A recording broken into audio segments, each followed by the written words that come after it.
પોતાનો જે પ્રિય આહાર હોય તે દેવને ધરાવવામાં આવે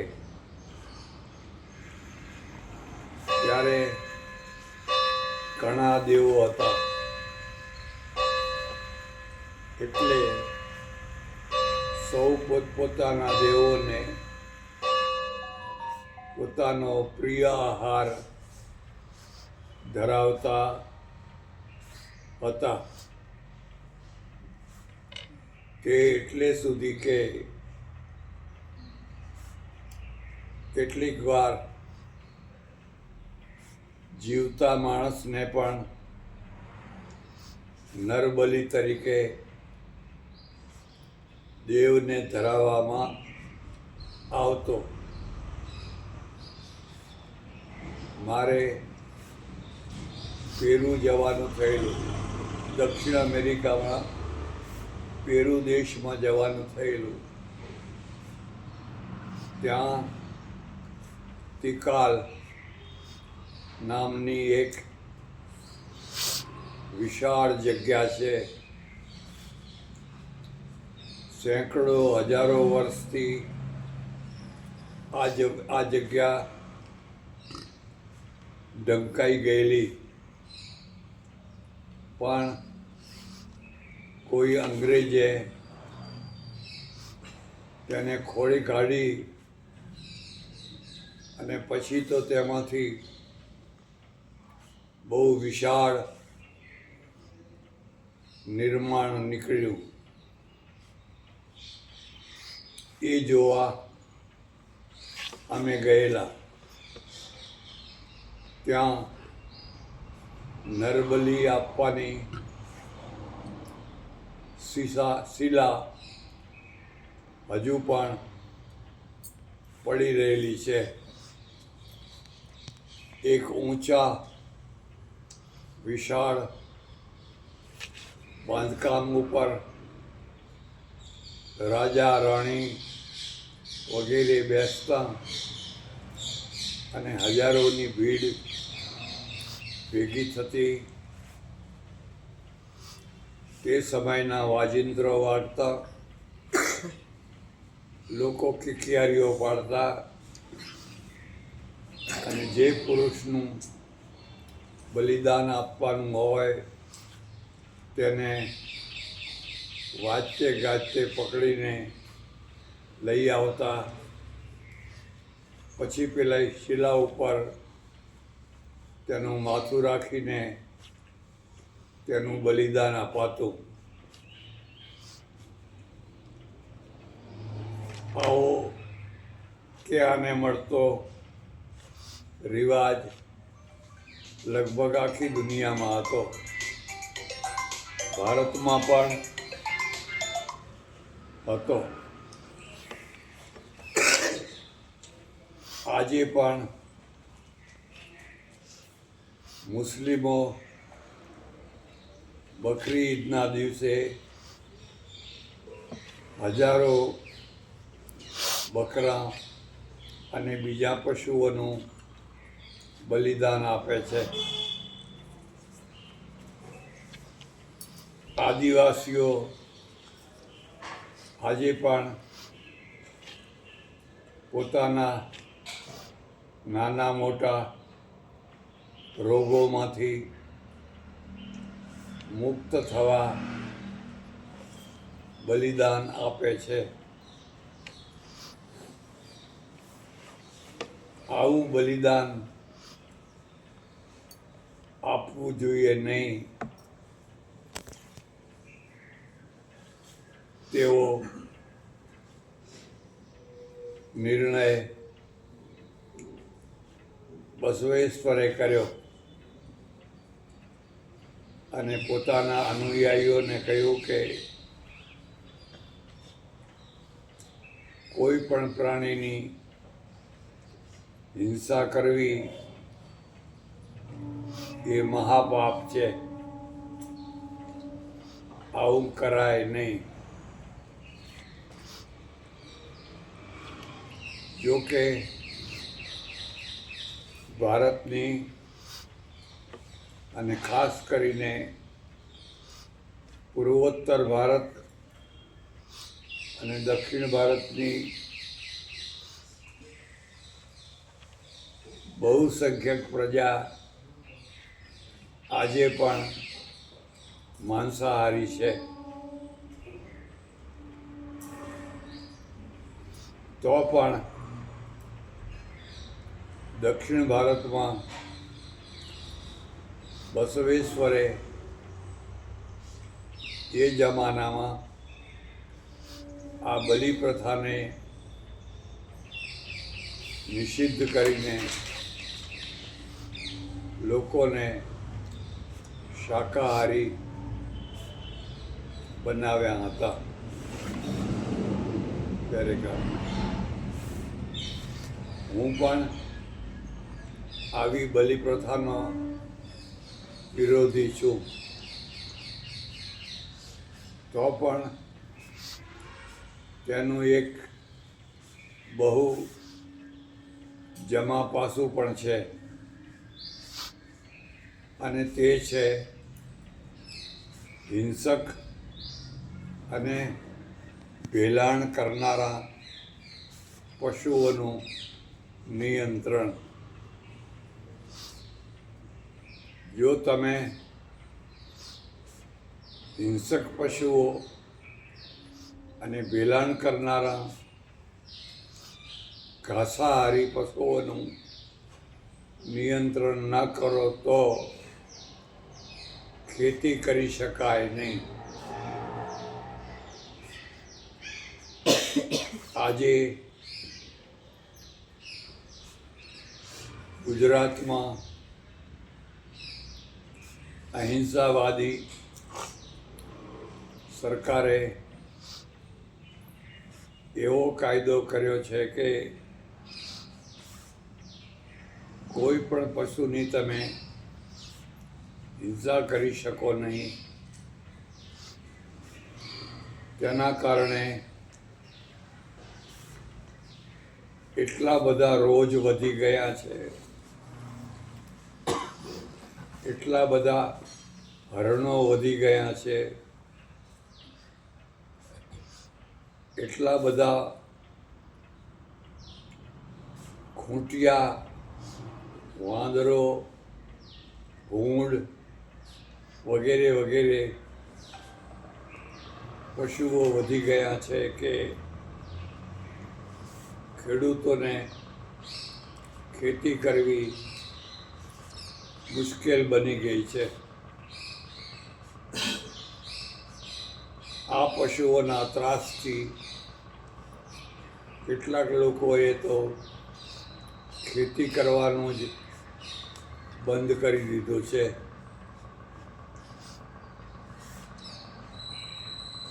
ધર્મ એને કહેવાય જે પ્રશ્નો ઉકેલે, એવું હું વારંવાર કહું છું.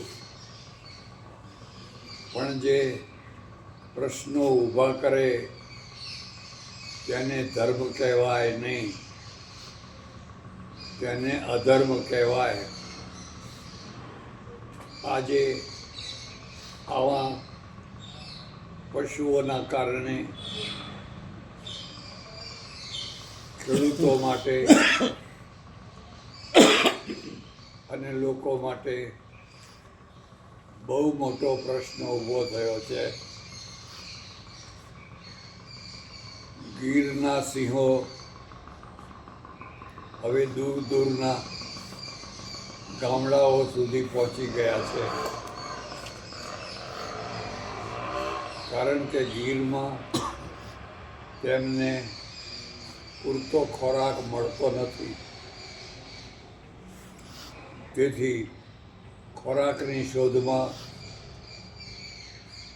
છેક પાલીતાણા સુધી અને અમરેલી સુધી સિંહોના ધાડા પહોંચવા લાગ્યા છે અને લોકોને બહુ મોટો ત્રાસ ઊભો કર્યો છે.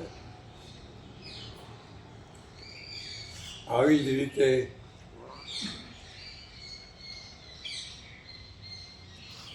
ગૌ પ્રતિબંધના કારણે, ગૌ વંશના પ્રતિબંધના કારણે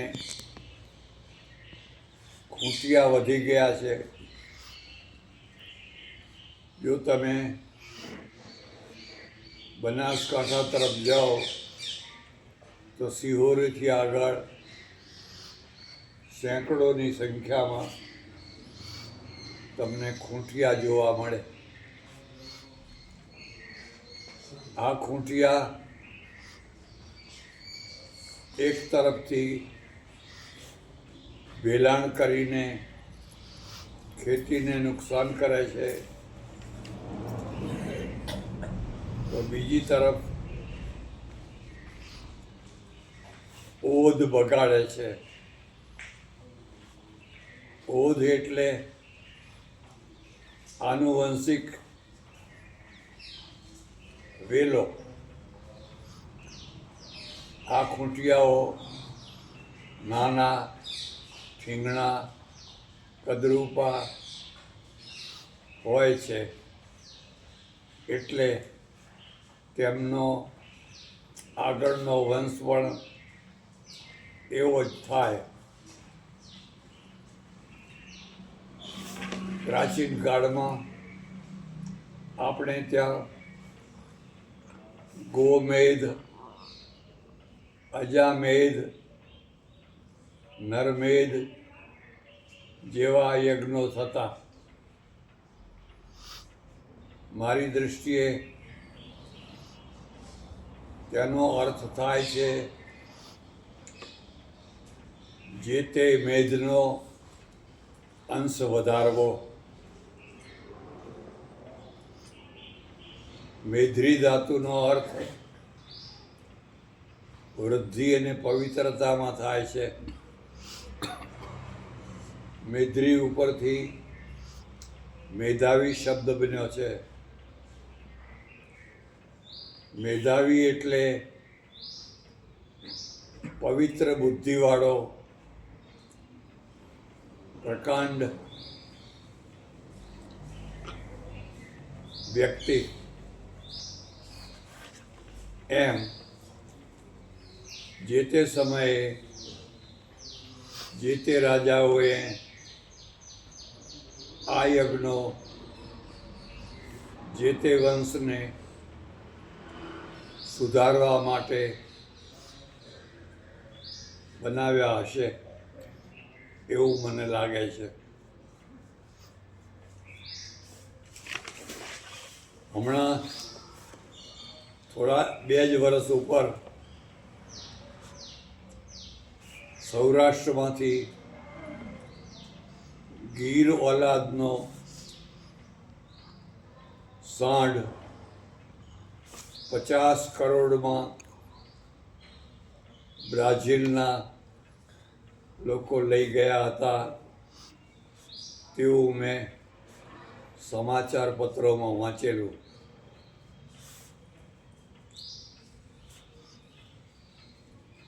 આ સાંઢ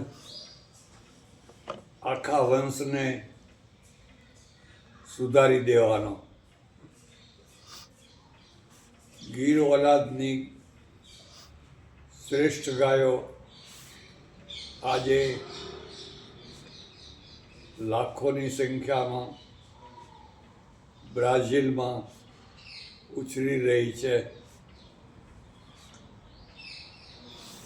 કારણ કે બ્રાઝિલના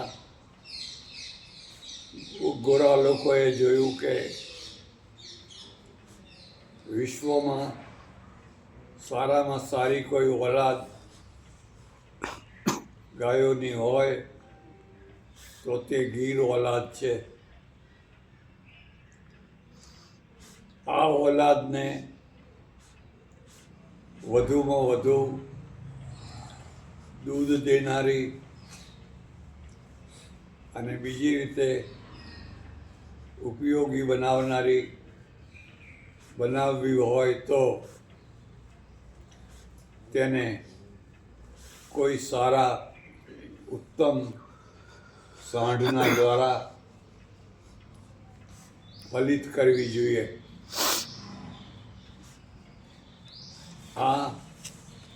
વૈજ્ઞાનિક દૃષ્ટિથી તેમણે બ્રાઝિલમાં ગીર ઓલાદને બહુ ઊંચી કક્ષાએ પહોંચાડી દીધી છે.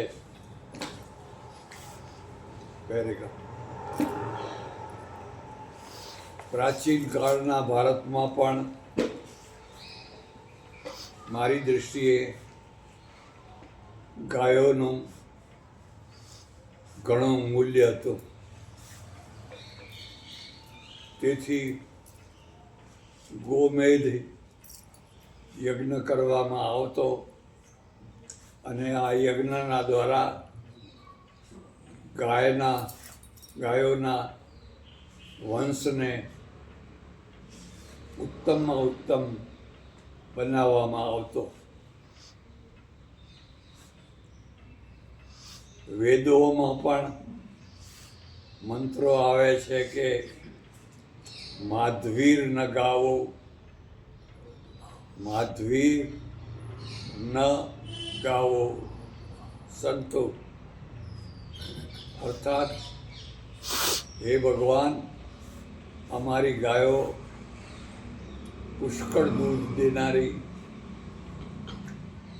અમને મળે, વગેરે વગેરે. થોડા વર્ષો પહેલાં મારે રાજસ્થાન જવાનું થયેલું. રાજસ્થાનમાં એક ઊંટ સંવર્ધન કેન્દ્ર જોવા જવાનું થયેલું. મને બતાવવામાં આવ્યું કે અહીં ઉત્તમ કક્ષાના ઊંટો પેદા કરવામાં આવે છે. કારણ કે રાજસ્થાનનું મુખ્ય વાહન ઊંટ હતું. આજે પણ સીમા ઉપર ઊંટની મોટી સેના ચોકી ભરે છે. આ ઊંટોને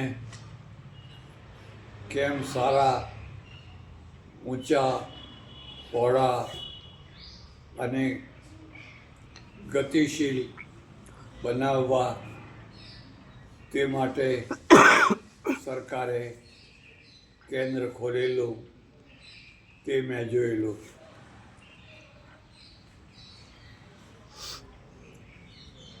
તે જ વખતે મને થયેલું કે જો ઊંટોની ઓલાદ સુધારવા માટે આટલો બધો પ્રયત્ન કરવામાં આવે તો માણસોની ઓલાદ સુધારવા માટે કેમ કશું કરવામાં આવતું નથી. પેરેગ્રાફ. એકવાર સૌરાષ્ટ્રમાં મારે એક બાવાજીની જગ્યામાં જવાનું થયેલું. અમારી સામે જ એક કદાવર, હૃષ્ટપુષ્ટ, મોંખી ગરદનવાળો ઘોડો બાંધેલો. મેં મહંતજીને પૂછ્યું કે આટલો મોટો, આટલો રૂપાળો, આટલા સરસ કાનવાળો પંચકલ્યાણી ઘોડો તમે રાખો છો તો બેસીને ક્યાં ક્યાં ફરવા જાઓ છો? ત્યારે તેમણે મને કહેલું કે આ ઘોડો બેસીને ફેરવવા માટે નથી, પણ ઓલાદ સુધારવા માટે છે. દૂર દૂરથી લોકો પોતાની ઘોડીઓ લઈને આવે છે અને આ ઘોડાના દ્વારા તેની ઓલાદ સુધારે છે. બસ આ જ કામ આ ઘોડો કરે છે. મને નવાઈ લાગી,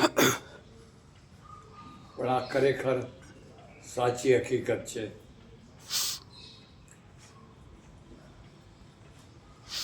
મને જાણવા મળેલું કે હિટલરે પણ જર્મનીમાં આવો પ્રયોગ કરેલો.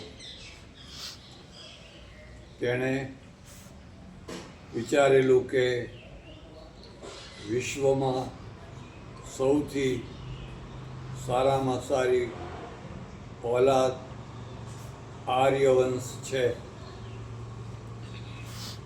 જર્મનો મૂળમાં આર્યવંશ છે.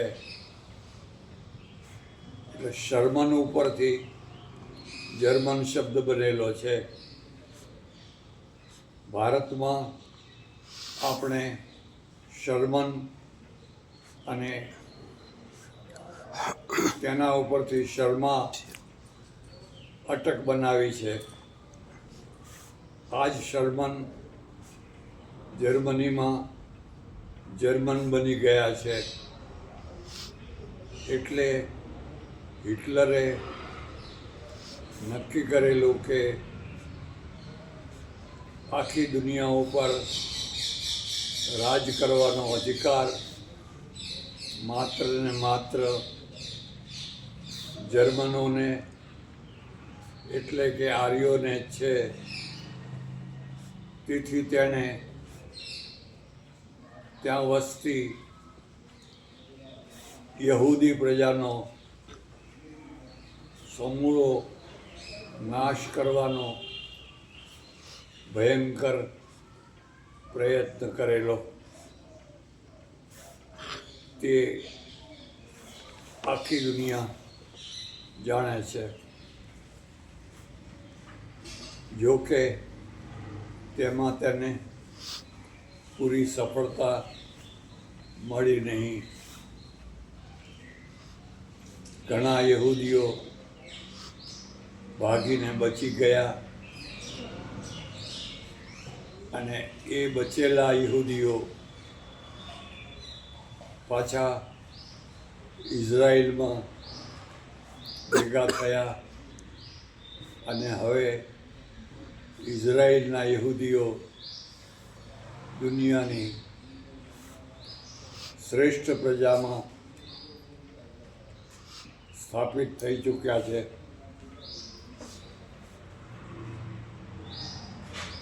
ખરેખર આ રીતે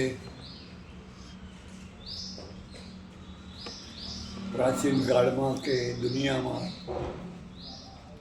જે બલિદાન પ્રથા હતી તેનું જમા પાસું એ હતું કે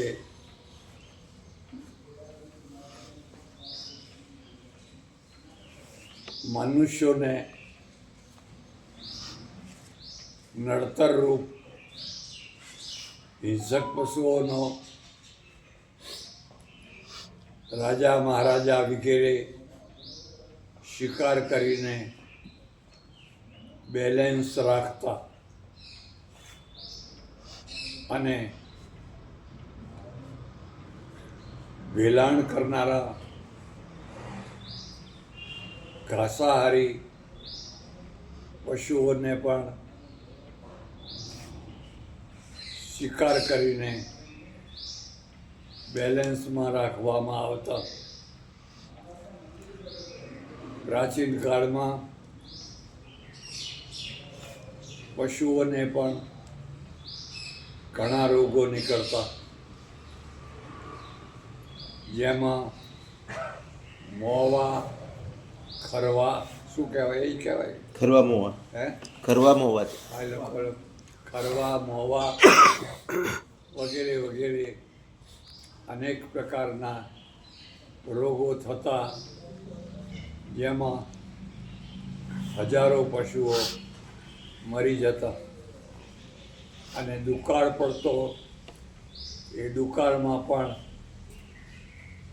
હજારો પશુઓ મરી જતા. તેથી બેલેન્સ બની જતો. આવું જ માણસોનો પણ થતો. માણસો પણ ભયંકર ચેપી રોગો અને દુકાળમાં ભૂખમરાના કારણે મરી જતા. તેથી માણસોની વસ્તી પણ બેલેન્સમાં રહેતી.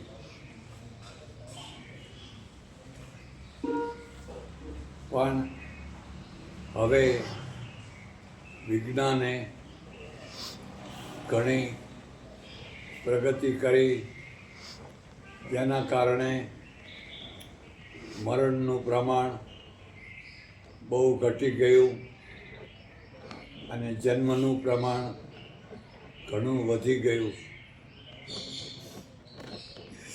1947માં ગીરના જંગલમાં માત્ર 150 સિંહો હતા. આજે તે વધીને 800 થયા છે. હવે આ 800 સિંહોને ખાવા માટે ગીરમાં પૂરતા પશુઓ નથી. તેથી તે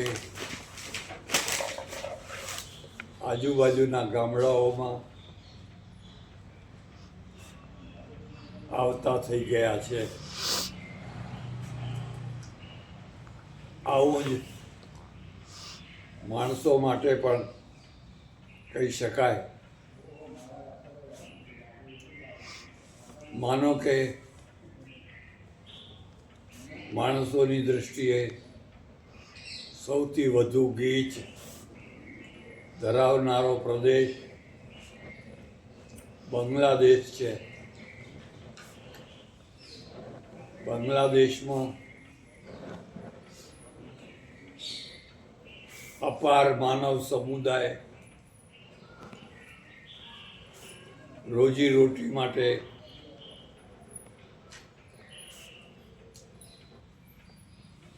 આજુબાજુના પ્રદેશોમાં ફેલાવા લાગ્યો છે. આવું જ આખી દુનિયામાં કહી શકાય.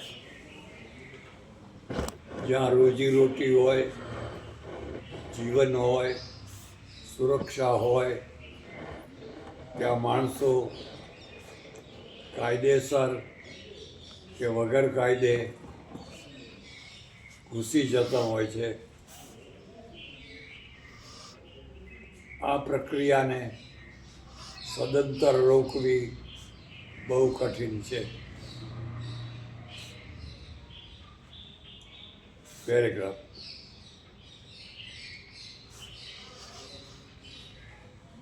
બસવેશ્વરે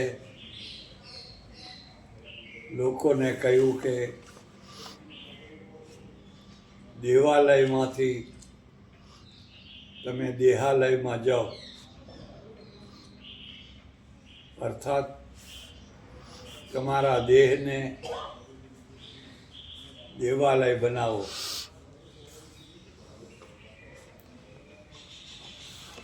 એક તરફ દેહને દેવાલય બનાવવાનો ઉપદેશ છે, તો બીજી તરફ દેહને નરકની ખાણ માણીને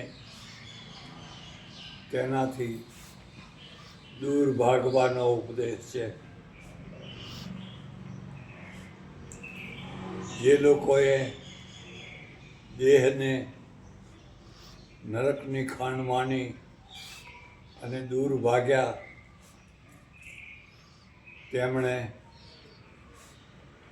દેહ નો સદુપયોગ ન કર્યો અને બહુ હાનિ પહોંચાડી.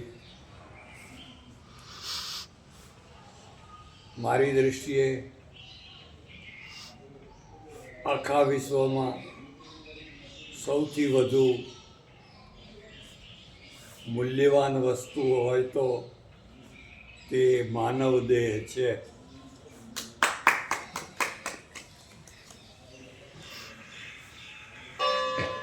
પણ માનવ દેહમાં જુદા જુદા અંગોનું જો મૂલ્ય કરવામાં આવે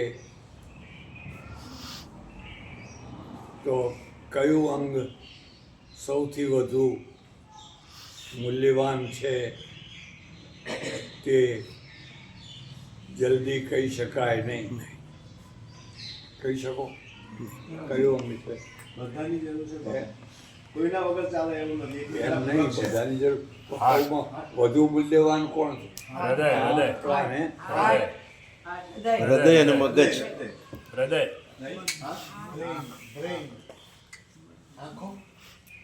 લખો. મારે થોડી મર્યાદા છોડીને રખાવવું પડશે. માનવ દેહમાં સૌથી વધારેમાં વધારે મૂલ્યવાન વસ્તુ હોય તો તે વીર્ય છે. વીર્ય.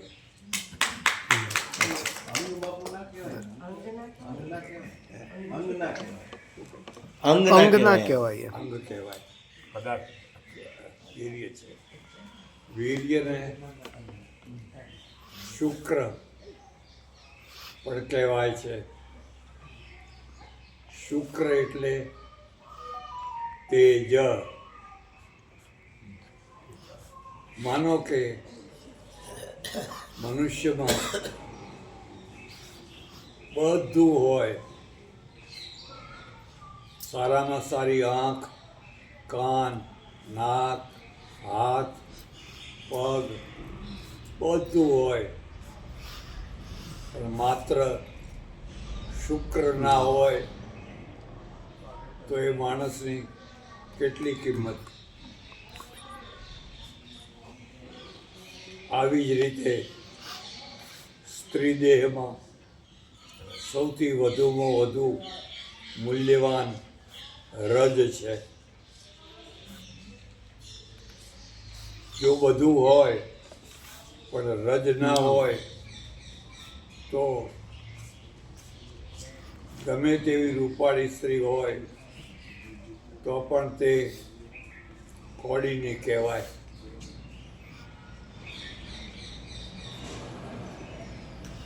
આ શુક્ર અને આ રજ બંનેને ભગવાને જુદા જુદા દેહોમાં મૂક્યા.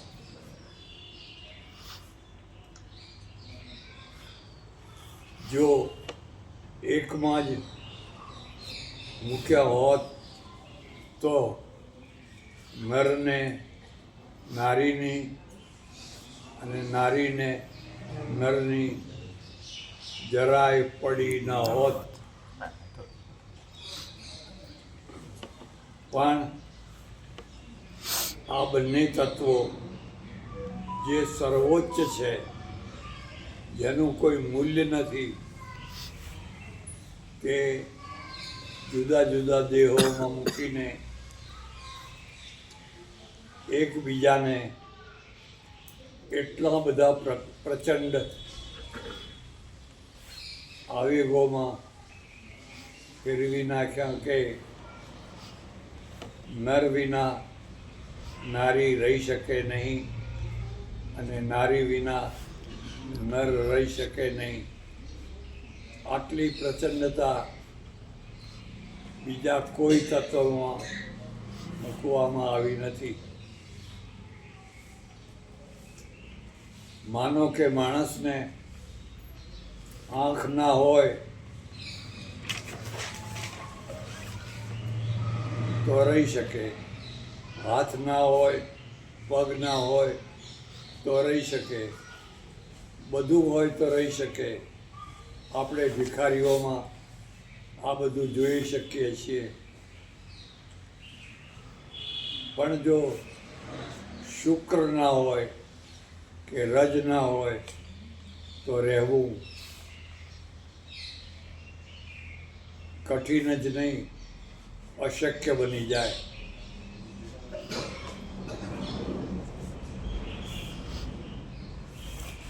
પેરેગ્રાફ. હવે જરા વિચાર કરો કે આ માનવ દેહની સર્વોત્તમ વસ્તુનો મનુષ્યો દુરુપયોગ કરે તો તેથી તેને કેટલું મોટું નુકસાન થાય.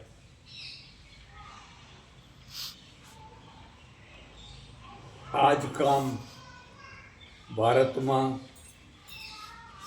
શ્રમણ યુગ પછી કરવામાં આવ્યું. હું વારંવાર લોકોને કહું છું કે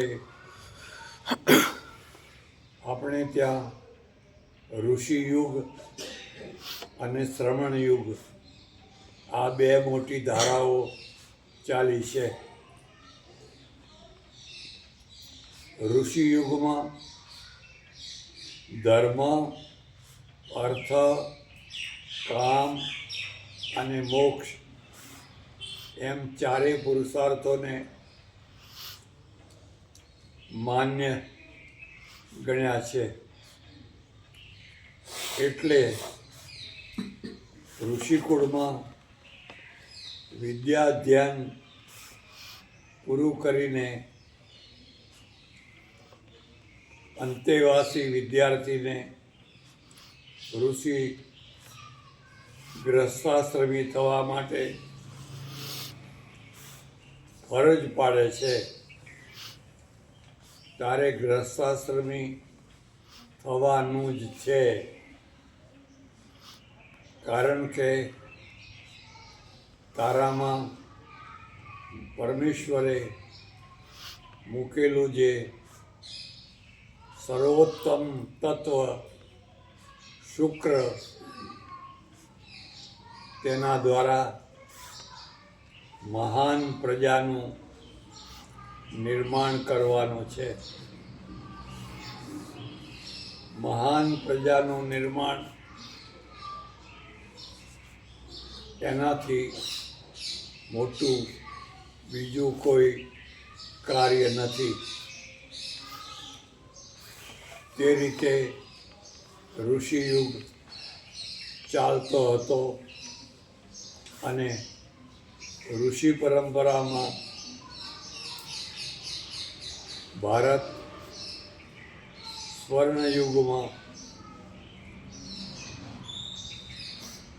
રમતો હતો. પછી શ્રમણ યુગ આવ્યો અને શ્રમણોએ કહ્યું કે શરીર નરકની ખાણ છે અને કામ, અર્થ અને કામ મહાપાપનું મૂળ છે, માટે બંનેનો ત્યાગ કરો. આવા સતત અને ગાઢ ઉપદેશોના કારણે પુરુષોએ સ્ત્રીઓનો ત્યાગ કર્યો. હજારો લાખો ભિક્ષુઓ સાધુઓ થઈ ગયા અને પછી મોટી સંખ્યામાં સાધ્વીઓ થઈ ગઈ. હવે તમે વિચાર કરો કે જે દેશનું ક્રીમ હતું એ ક્રીમ પોતાને પરમેશ્વરે આપેલા સર્વોત્તમ તત્વને વેડફી નાખનારું બન્યું.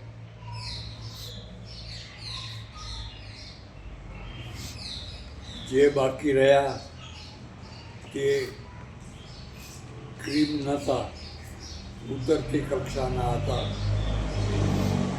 એટલે તેમની જે ઓલાદ થઈ તે ઉતરતી કક્ષાની થઈ, જેથી ભારતની દુર્દશા થઈ. મારાથી કહેવાય નહીં, પણ મારો એક અનુભવ કહેવાનું રોકી શકતો નથી. અમેરિકામાં મારે એક મોટી નર્સરી જોવા જવાનું થયેલું.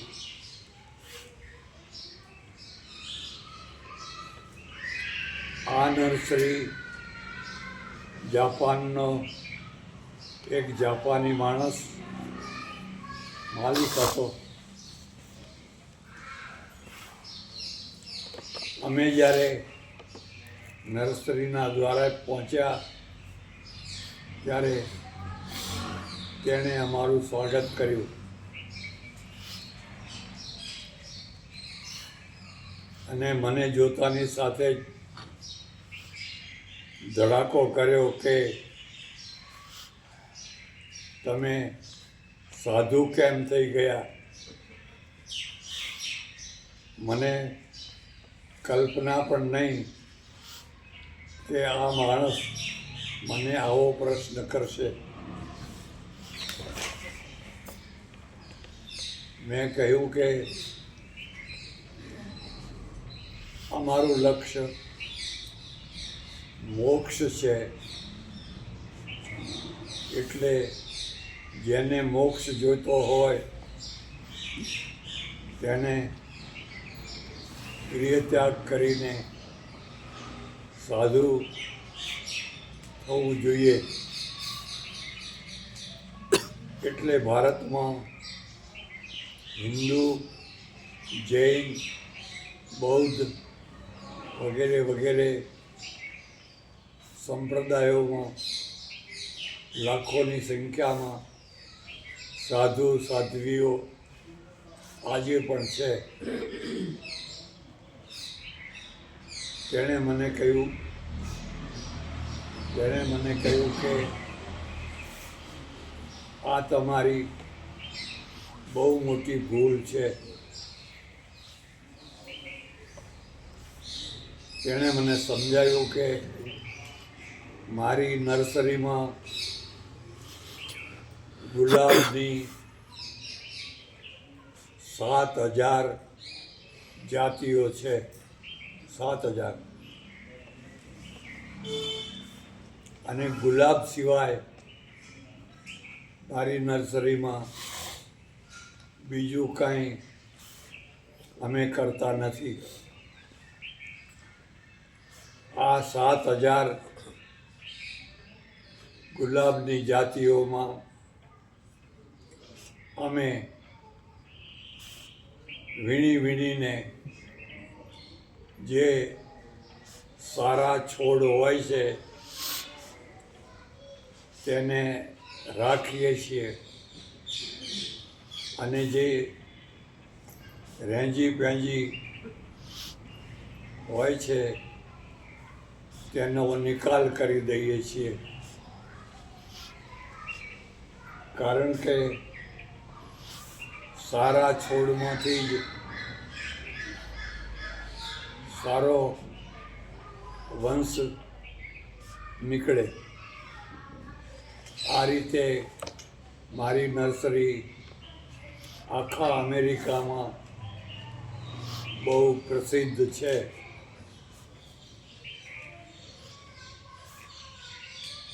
પેરેગ્રાફ. મારે એક બીજી વાત પણ શરમ છોડીને કહેવી જોઈએ.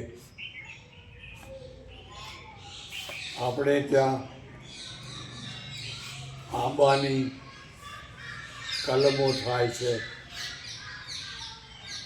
જેમ કે કેસર કલમ, હા લંગડો, ફલાણો ફલાણો ફલાણો વગેરે વગેરે. આ કલમી ઝાડ મોંઘા મળે છે અને તેમાંથી જે ફળ થાય છે તે પણ મોંઘા અને સ્વાદિષ્ટ થાય છે.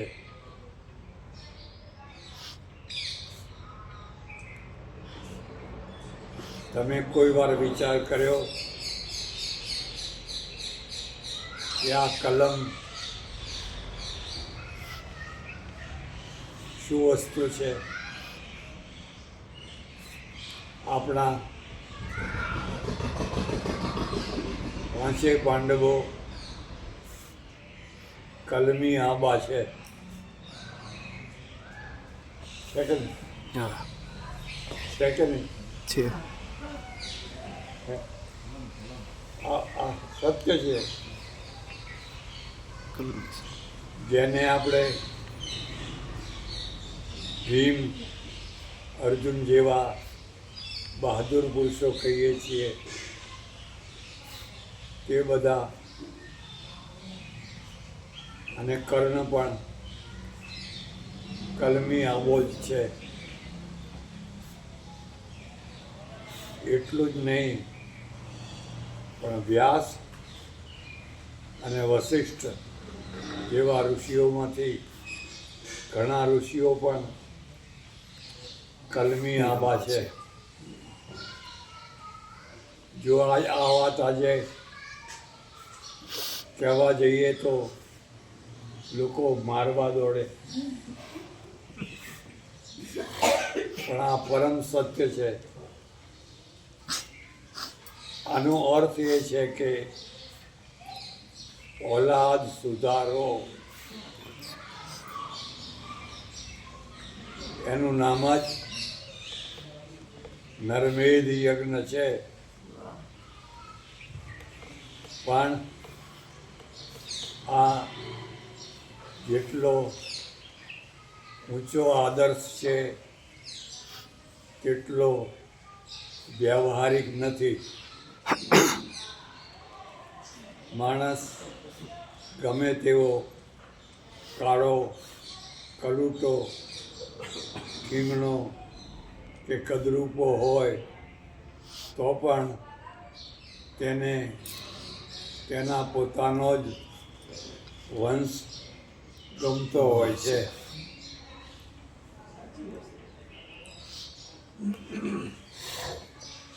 એક હબસીને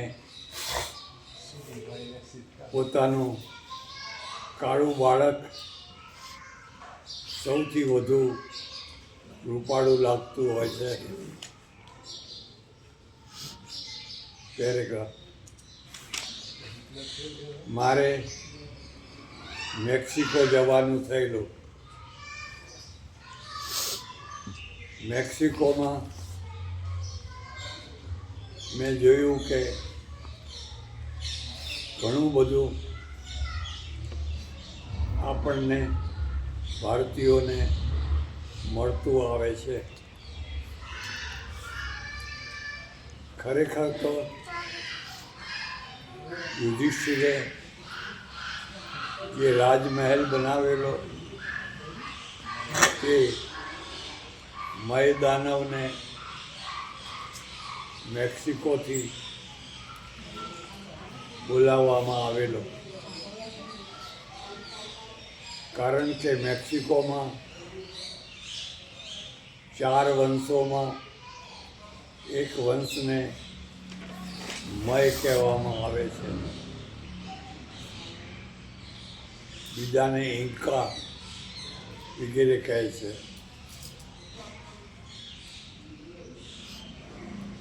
પણ જ્યારે કોલંબસે અમેરિકા દેશ શોધી કાઢ્યો અને તે પછી સ્પેનિશોના ધાડે ધાડા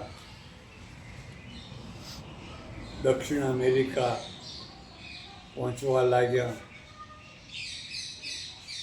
ત્યારે તેમણે આખા દક્ષિણ અમેરિકાને ગુલામ બનાવી દીધો. પણ હવે એક મોટો પ્રશ્ન હતો કે આવનારી આક્રમક સ્પેનિશ પ્રજા મુઠ્ઠીભર હતી અને મૂળ પ્રજા લાખોની સંખ્યામાં હતી. રાજ કરવું કેવી રીતે? એટલે સ્પેનિશોએ મૂળ પ્રજાના બધા પુરુષોને મારી નાખ્યા. આટલી કતલેઆમ દુનિયામાં બીજી કોઈ જગ્યાએ થઈ નથી. સ્પેનિશોએ વીણીને મૂળ પુરુષોને મારી નાખ્યા. જે બચવા માટે ડુંગરોમાં કે દૂર જંગલોમાં ભાગી ગયા તે જ બચી ગયા. હવે મૂળ પુરુષોને માર્યા પછી બધી સ્ત્રીઓ રહી ગઈ. આ સ્ત્રીઓને શું કરવું? એટલે કેથોલિક ધર્મમાં માત્ર એક જ સ્ત્રી કરવાનો નિયમ હોવા છતાં તે સમયના પોપે આજ્ઞા કરી કે સ્પેનિશો મેક્સિકોની મૂળ સ્ત્રીઓ સાથે બીજા ત્રીજા લગ્ન કરી શકે છે. આ રીતે સ્પેનિશોએ મૂળ સ્ત્રીઓ સાથે લગ્ન કર્યા.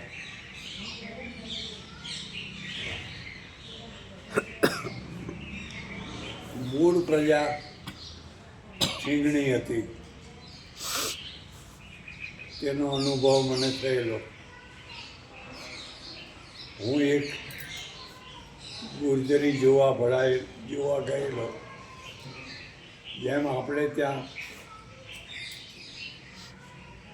અઠવાડિયામાં એકાદ દિવસ ગુજરી ભરાય છે અને બધી વસ્તુઓ સસ્તી વેચાય છે, તેમ ત્યાં પણ જગ્યાએ ગુજરી ભરાય છે. એવી એક ગુજરી જોવા હું પણ ગયેલો. મેં જોયેલું કે લગભગ બધી સ્ત્રીઓ ઠીંગણી હતી. વર્ણ તો ગોર હતો પણ કદ ઠીંગણું હતું.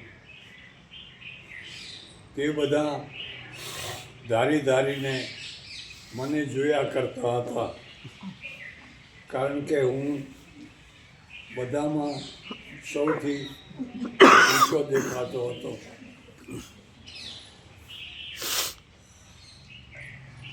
આ ઠીંગણી સ્ત્રીઓ કદાવર સ્પેનિશો સાથે લગ્ન જીવનથી બંધાવા લાગી અને તે પણ ગૌરવભેર. તેમાંથી જે પ્રજા થઈ તેને લેડીનો કહેવામાં આવી. આ લેડીનો પ્રજા આજે મેક્સિકોમાં મુખ્ય પ્રજા બની ગઈ છે અને રાજકાજ કરવામાં તેનો મહત્વનો ભાગ છે. એટલે એમ કહેવાય કે મેક્સિકોમાં 3 પ્રજાઓ છે. એક શુદ્ધ સ્પેનિશ પ્રજા, બીજી મિશ્રિત થયેલી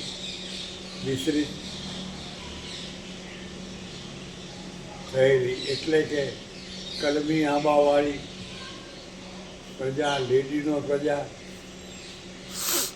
અને ત્રીજી જંગલોમાં ભાગી છૂટેલી મૂળ ઠીંગણી પ્રજા. આ રીતે આખા મેક્સિકોમાં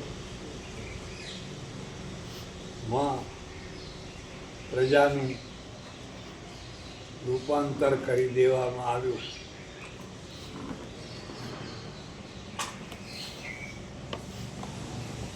આવો બસ કરો હવે. રૂવાડા ઊભા થઈ જાય, આખી વિચારધારા. આવો આવો આવો બધા. બહુ આનંદ થયો. મને ફ્રેક્ચર છે એટલે ઊભો નહીં થવાય. આવો બિરાજ.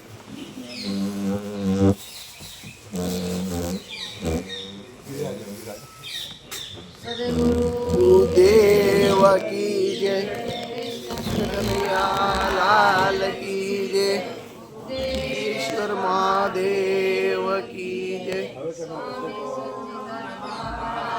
પતિ પદે હાર હાર મહાદેવ.